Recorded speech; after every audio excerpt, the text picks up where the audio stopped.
Berikutnya yang di bawah file extension namanya hidden item. Hidden item ini biasanya mati, tapi bisa juga dinyalakan. Apa fungsinya? Fungsinya adalah untuk memperlihatkan file-file ataupun folder-folder yang terhidden. Contohnya saya punya file ini. File ini kan punya properties ya. Klik kanan properties. Nah, di sini ada properties namanya hidden, sembunyikan. Kalau ini saya centang, kemudian saya oke, maka file ini hilang. Apa artinya hilang? Bukan di delete ya, disembunyikan. Nah, untuk melihat Anda bisa klik hidden item. Maka akan terlihat.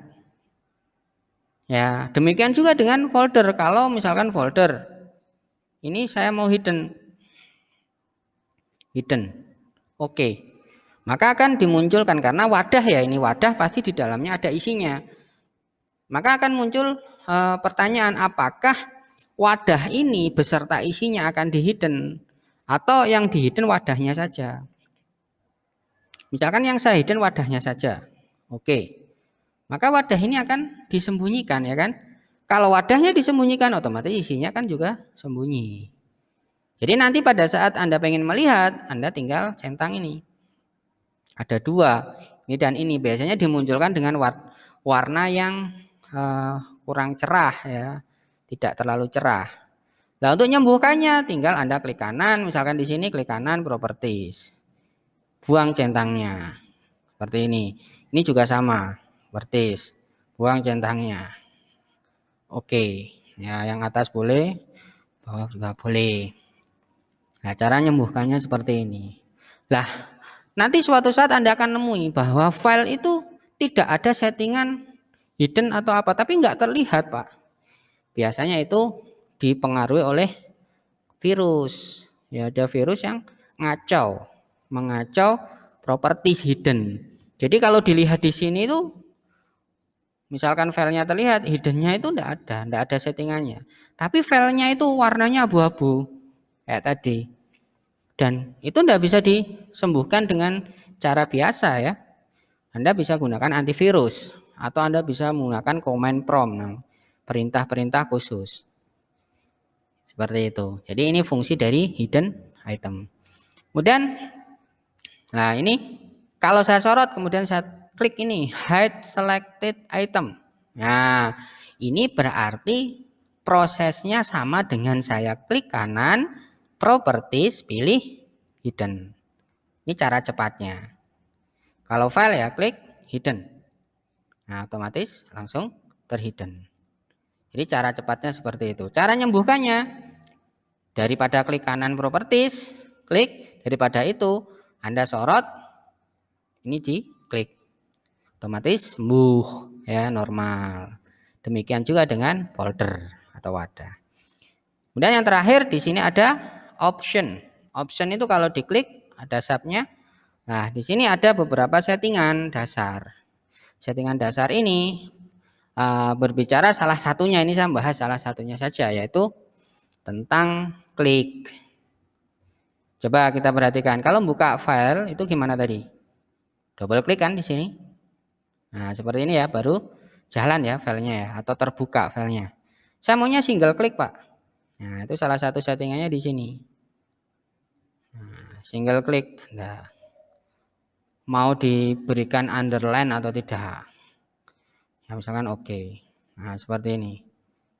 Maka kursornya, ujung mouse saya akan berubah kan. Ini kalau saya klik, nggak usah double klik, klik single aja, klik, otomatis jalan. Nah, persoalannya Anda terbiasa atau senang yang mana? Senang yang double klik atau single klik? Nanti jangan-jangan malah repot kalau single klik. Niatnya hanya nyorot, tapi gara-gara single klik dia malah jadi buka. Niatnya kan hanya nyorot gini, seleksi. Tapi gara-gara settingan di sini single klik, baru diklik buka. Nah, itu kadang merepotkan. Ya. Jadi inilah beberapa bagian dari Windows Explorer. Nah, untuk beberapa proses dasar, contohnya misalkan copy paste, file copy paste, folder dari satu lokasi ke lokasi yang lain, kemudian file dari satu lokasi ke lokasi yang lain, duplikat dan sebagainya. Saya rasa kalian sudah ngerti ya caranya seperti apa. Nah, di sini saya akan mencontohkan saja tentang apa yang disebut dengan struktur directory. Nah, hierarki directory atau folder. Nah, contohnya misalkan seperti ini. Saya punya wadah besar yaitu drive D. Di dalam drive D itu ada nih satu wadah kecil. Kalau saya masuki, nah seperti ini kan, masuk dari besar ke materi TC wadah lebih kecil, di dalamnya ada wadah lebih kecil lagi, kan seperti itu. Nah, ini disebut dengan struktur directory. Nah, untuk membuat struktur direktori itu berarti Anda harus membuat direktori kecil-kecil di dalam direktori induknya. Contohnya misalkan saya dari luar, paling luar D. Saya membuat direktori kecil di sini. Folder kecil di sini. Caranya gimana? Anda bisa masuk home. Di sini ada new folder. Anda bisa buat data tuh gas misalkan seperti ini. Berarti saya sedang membuat child atau anak, folder anak, direktori anak dari lokasi drive D. Kemudian di dalamnya data tugas, saya ingin membuat lagi wadah-wadah kecil, direktori-direktori kecil, folder-folder kecil. Caranya gimana? Ya Anda masuki dulu. Kalau pengen membuatnya lewat sini. Tapi kalau pengen membuatnya menggunakan area folder pane, Anda langsung klik kanan bisa. Klik kanan atau klik new folder. Ya, klik saja tidak usah nyorot ke sini. Ya, langsung new folder atau klik kanan new folder. Sama saja ya. Jadi caranya banyak. Saya praktekkan. Lewat sini, klik kanan new folder. Nah, kan muncul di sini, muncul di sini juga. Tinggal saya namai. Misalkan tugas OS. Ya kan? Muncul kan di sini? Kalau lewat sini, klik kanan, new folder, tugas Word. Kombinasi dengan ini, klik lagi, tugas Excel misalkan. Kan? Tidak pakai cara ini, copy paste. Folder yang sudah ada di copy paste, copy, paste. Tinggal di rename, klik kanan rename. Ya. Tugas misalkan akses. Nah, apa bedanya? Kalau kalian copy paste dan lokasi sumbernya sudah ada isinya, berarti nanti folder baru yang muncul itu juga beserta isinya, ada isinya berarti. Tapi kalau Anda mengcopy paste wadah atau folder yang masih kosong ya kosong berarti. Ya, seperti itu saja. Cara copy paste yang cepat gimana lagi, Pak? Anda bisa tekan kontrol tadi. Tekan kontrol, ini disorot tarik keluar. Seperti ini. Kemudian rename, rename tadi kan klik kanan rename, ya. Ini bisa dengan cara lain, klik, klik, kecil-kecil kliknya, klik, klik. Nah itu bisa dimunculkan edit nama, kan seperti ini. Jadi cara copy yang cepat itu bisa sambil tekan kontrol tarik keluar, atau tarik ke lokasi yang Anda mau terserah. Kemana itu sifatnya copy. Apa bedanya dengan move? Move itu bisa diartikan juga cut. Memindah. Kalau memindah berarti sumbernya hilang. Anda bisa sorot cut, bisa. Klik kanan, cut, bisa. Ya, atau sorot move. Bisa. Tinggal Anda pilih lokasi barunya di mana. Ya, contoh ya, klik kanan, cut. Saya taruh di sini. Klik kanan, paste. Maka yang aslinya hilang, pindah ke sini. Kan gitu ya. Cara cepat lain gimana Pak? Anda bisa sorot, move. Move kemana? Ya Anda sudah harus menyediakan wadahnya dulu. Pastikan wadahnya itu bisa Anda temukan di lokasi mana. Ya harus bisa Anda temukan dulu. Kalau misalkan tidak muncul di sini, ya Anda bisa choose location. Ada di mana lokasinya. Ya, data tugas mau dipindahkan kemana? Ke Excel juga? Excel, misalkan move. Nah, berarti masuk ke sini. Cara yang lain Anda bisa tarik saja masukkan. Tarik sambil dimasukkan. Dari lokasi mana, tarik masukkan. Nah, ini juga namanya move. Memindahkan. Jadi memindahkan berarti sumbernya hilang kan? Pindah ke lokasi yang baru. Ini pun berlaku untuk apa? Untuk file. Jadi kalau Anda punya file banyak, nah ini bisa di apa? Bisa dipindahkan kalau mau. Nah, misalkan tidak saya grupkan gitu ya. Oke. Nah, seperti ini atau saya grupkan tipe aja nggak apa-apa. Nah, saya bisa pindahkan kok ini. Saya bisa copy kok ini. Nah, contohnya saya sorot, kontrol, tekan ini berarti 2. Tekan kontrol jangan dilepas, tarik keluar. Berarti berada di area ini juga tapi keluar dari aslinya. Nah, ini akan memunculkan kopiannya. Ini berarti copy.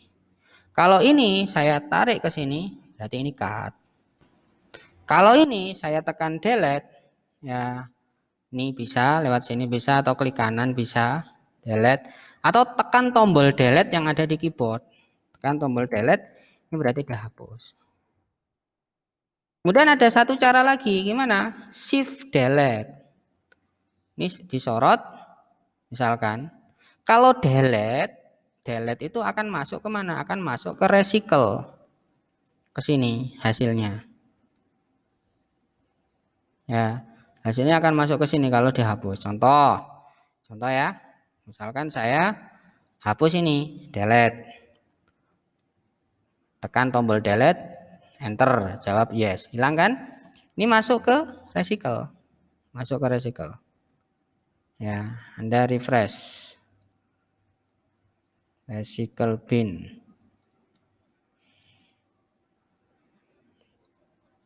Oh, ini tadi dari flash disk saya enggak. Misalkan saya menghapus dari sini wes dokumen. Contohnya apa? Nih misalkan minimarket delete. Ya, masuk ke recycle bin atau enggak? Lihat. Nah, ada ya. Tadi kan berada dari flash disk ya. Tidak masuk ke sini. Nah, ada juga yang menghapus itu tidak lari ke sini, langsung hilang. Nah, balik lagi ke sini contohnya. Nih, cara ngapusnya itu tekan shift, tombol shift dan tombol delete bersamaan. Shift del. Ini shift del. Nah, shift del itu tidak masuk ke recycle. Tidak ada di sini. Sama seperti saya menghapus dari flash disk tadi. Lah, kalau nggak bisa masuk ke sini artinya apa? Nggak bisa di restore. Nah, ini kan sudah kehapus tapi masih bisa di restore. Restore itu artinya dikembalikan. Wih, salah hapus nih, saya restore bisa. Saya restore itu berarti saya kembalikan. Nah, kembalikan berarti nanti dia kembali kemana? Kembali ke posisinya masing-masing. Tadi dihapus di mana? Ya, tadi dihapus di mana? Contohnya dihapus dari sini, balik ke sini. Dihapus dari lokasinya mana? Itu akan kembali ke situ. Seperti itu ya. Nah, jadi kira-kira ini beberapa fungsi dari Windows Explorer. Nah, ada satu fungsi lagi sebenarnya yang sangat penting yaitu tentang sharing. Ada di menu share ini. Ya, jadi kita bisa dengan Windows Explorer ini melakukan sharing data. Jadi saya punya wadah ruangan, ya drive atau folder yang di dalamnya ada isinya, misalkan seperti itu. Maka saya bisa melihat men-sharing isi folder tersebut. yang nantinya bisa dilihat oleh orang-orang ya atau alat-alat komputer yang terkoneksi ke komputer saya ini. Ya contohnya seperti saya ngeklik ini tadi. Nah, saya ngeklik ini, kemudian saya lihat banyak komputer di sini. Kira-kira komputer ini ada yang di-sharing nggak? Ya saya double klik aja. Oh ada nih. Nah, misalkan. Ya saya masuk. Boleh nggak saya masukin? Oh boleh. Ya ini yang file-file atau yang folder-folder yang di-sharing. Dan saya punya hak apa di sini? Contohnya saya nyoba, saya buat file baru ah. Ya, saya buat file baru di sini. Oh bisa. Oh berarti saya punya hak nambah data di sini. Nah kemudian saya coba rename. Saya coba rename. Oh bisa. Oh berarti saya punya hak juga untuk merubah. Nambah bisa, ngerubah bisa. Kemudian coba saya hapus ini. Klik kanan delete. Yes. Oh bisa. Oh berarti di lokasi yang di sharing ini namanya adalah aplikasi untuk Ionic. Lokasinya ada di stasiun 27B. Stasiun 27B itu nama komputer. Ya. Itu saya bisa melakukan tambah, edit maupun hapus. Ada kalanya juga hak yang diberikan hanya melihat saja. Lihat seperti ini, nambah enggak boleh, ngedit enggak boleh, ngapus enggak boleh. Copy bagaimana Pak? Misalkan ini mau saya copy, bisa. Copy, keluarkan. Bisa. Ya itu kalau haknya hanya read atau membaca saja. Tapi kalau haknya full, full itu berarti read, write, menulis dan membaca atau membaca dan menulis. Itu berarti saya boleh menambah, mengedit ataupun menghapus. Sayangnya proses ini yang nantinya bisa disetting menggunakan menu share ini hanya bisa dipraktekkan secara langsung kalau komputer-komputer yang kalian gunakan itu terkoneksi dalam sebuah jaringan. Kalau tidak terkoneksi dalam jaringan ya pembuktiannya itu yang repot atau sulit. Nah, kira-kira seperti itu. Suatu saat Anda bisa offline ke kampus, saya akan ajari cara sharing ya, folder beserta file-file atau folder-folder lain yang berada di dalamnya yang nantinya bisa diambil ya atau dibaca atau ditambahi atau diedit atau dihapus dari komputer lain dalam satu jaringan yang sama. Manfaatnya besar nanti di dunia kerja ya seperti itu. Tapi kita tahan dulu ya prosesnya. Tidak saya sampaikan di sini. Oke.